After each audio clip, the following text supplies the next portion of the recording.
Sir, தேர்தலுக்கு பிறகு இப்படி ஏதாவது ஒன்று நடக்கும் அப்படின்ட்டு நீங்கள் முன்கூட்டியே யூகித்து ஏதாவது வைத்திருந்தீங்களா சார்? இல்ல இந்த மாதிரி எல்லாம் நடப்பதற்கு இந்த மாதிரி நடக்கக்கூடிய விஷயங்கள் ஒரு இபிஎஸ் ஆதரவாளராக உங்களுக்கு சங்கடத்தை ஏதேனும் ஏற்படுத்தி இருக்கா?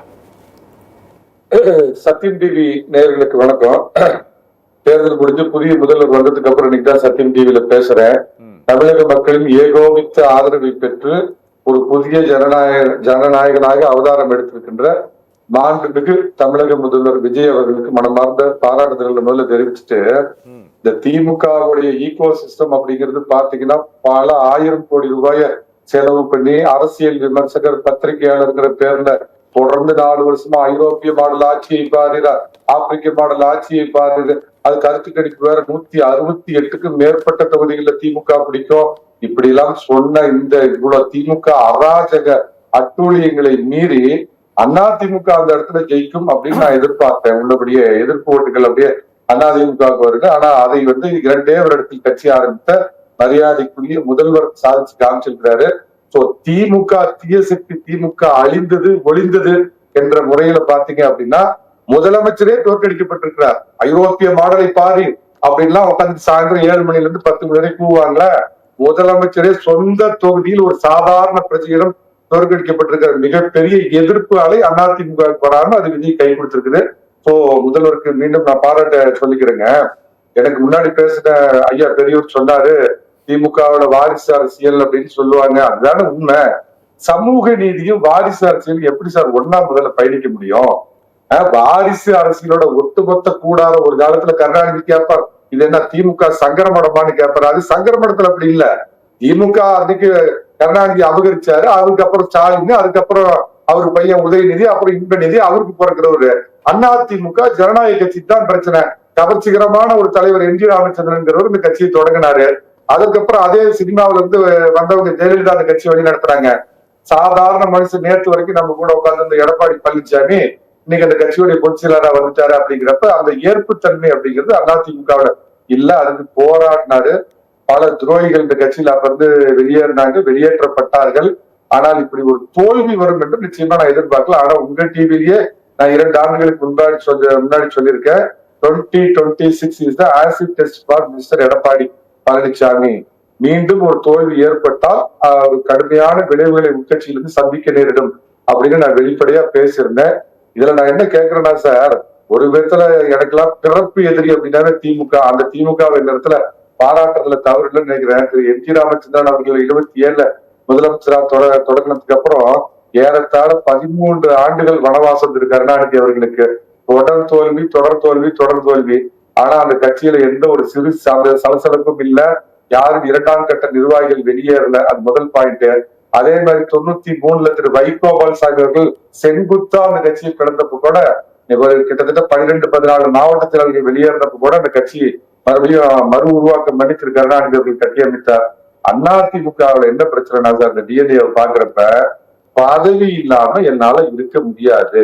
5 வருஷத்துக்கு ஒரு தடவை எப்படியாவது பதவி வந்துடும்.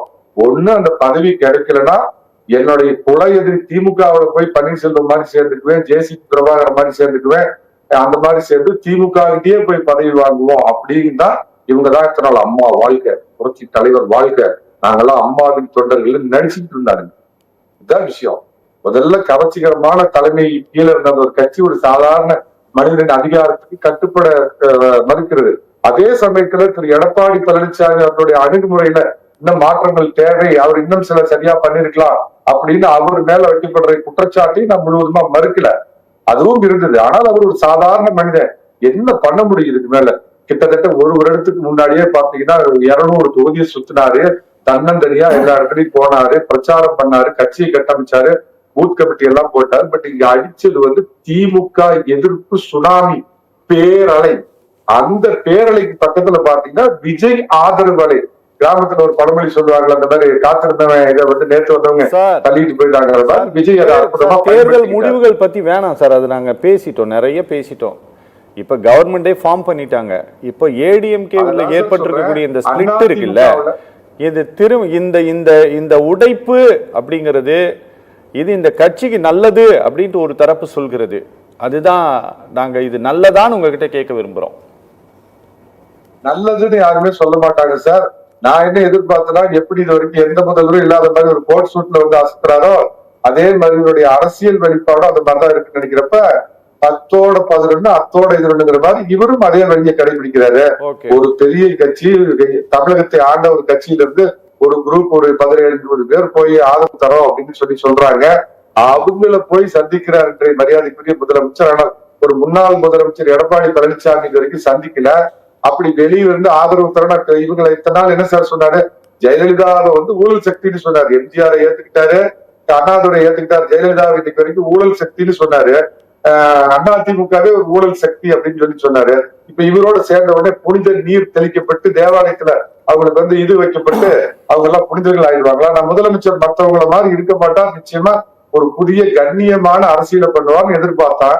அதாவது ஜனநாயகனுடைய கோட்டில் பட்ட கரை அப்படிதான் நான் பாக்குறேன். அவரு மத்தவங்க மாதிரி நானும் மத்த அரசியல்வாதி மாதிரிதான் அப்படின்னு என்ன தோன்றுகிறதோ அப்படிங்கிற அளவுக்கு தான் அவருடைய அரசியல் செயல்பாடு இருக்கிறது. ரொம்ப வருத்தத்தை தருது. நான் என்ன கேட்கிறேன்னா, மரியாதைக்குரிய முதல்வருக்கு மூலமா வேண்டுகோள், நீங்க நான் அந்த அதிமுகவோட பதவி ஆசை குறித்து தண்ணியில இருந்து வெளியெடுத்து போட்டீங்கன்னா தத்தளிக்கிற மீன் மாதிரி பதவி இல்லாம தத்தளிக்கிறாங்கல்ல, இவங்க யோக்கியமார்களா இருந்தா, உண்மையாலுமே கட்சியை காப்பாற்ற போற மாதிரி இருந்தா, திமுக வந்துடக்கூடாதுன்னு நோக்கமா இருந்தா, இந்த 5 ஆண்டுகளுக்கும் திரு விஜய் அவர்களுக்கு நாங்கள் நிபந்தனையற்ற ஆதரவை தருவோம், நாங்கள் மந்திரி பதவி வாரிய பதவி எதுவும் கேட்க மாட்டோன்னு அறிவிச்சு யோகியர்களை போக சொல்லுங்க. இவங்க எல்லாம் உத்தம சீலர்கள் நான் ஏத்துக்கிறேன். அதே மாதிரி முதலமைச்சருக்கு நான் என்ன ஒரு வார்த்தை கேட்கிறேன்னா, நீங்கள் ஒரு வித்தியாசமான மாறுபட்ட ஒழுக்கமான அரசியலை கொடுப்பீர்கள் அப்படின்னு எதிர்பார்க்கிறோம். இவங்க ஆதரவு தேவைன்னா அத்தனை பேரையும் ராஜினாமா பண்ண சொல்லுங்க. காசு கொடுக்காம ஓட்டு வாங்கிருக்கீங்க. ஒத்துக்கொள்கிறேன் முதல்வர் அவர்களே, மனப்பூர்வமா ஏத்துக்கல. 2 கட்சி காசு கொடுத்தாங்க, ஆனா இவங்க கட்சி காசு கொடுக்கல. அப்ப என்ன பண்ணுங்க, உங்க முகத்தை காமிச்சு 26 பேரோ 25 பேரோ அவங்களை வெற்றி பேரை வச்சு உங்க கட்சியில சேர்த்துட்டு மந்திரி பதவியா கொடுங்க. அதைத்தான் தமிழகம் உங்கள்கிட்ட எதிர்பார்க்குது. நல்ல ஆரம்பம், நல்ல தொடர்ச்சியாக இருக்க வேண்டும். நானும் மத்த அரசியல்வாதி தானே என்ன அரசியல் பண்ண வச்சுக்கல அப்படின்னு ஒரு படத்துல அர்ஜுன் எடுத்து அவராக சுட்டுக்குவாரு. அந்த முதல்வராக இருக்கக்கூடாது என்று முதல்வரை பணிந்து வேண்டுகிறேன்.